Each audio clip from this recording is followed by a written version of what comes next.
পদে থেকে ভোট করতে পারবেন না উপদেষ্টা পরিষদের সদস্যরা।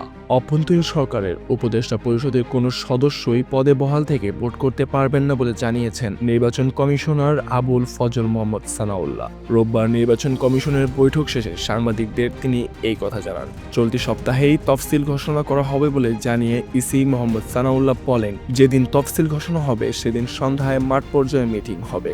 আচরণবিধি পরিপালনের তফসিল ঘোষণার দিন থেকে প্রতিটি উপজেলায় 2 জন করে ম্যাজিস্ট্রেট থাকবে। ভোটের 5 দিন আগে ম্যাজিস্ট্রেট বাড়ানো হবে। ভোটের আগের রাতেই ব্যালট পৌঁছে যাবে ভোট কেন্দ্রে। ভোটের দিন সাধারণ ছুটি থাকবে জানিয়ে তিনি বলেন, ব্যাংক, পোস্ট অফিস খোলা থাকবে ইসির প্রয়োজন অনুযায়ী। তফসিলের পর নতুন কোনো প্রকল্প অনুমোদন করতে পারবে না উপদেষ্টা পরিষদ।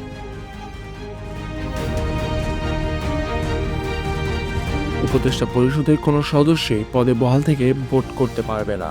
আইন যাদের পারমিট করবে তারাই নির্বাচনে অংশ নিতে পারবেন।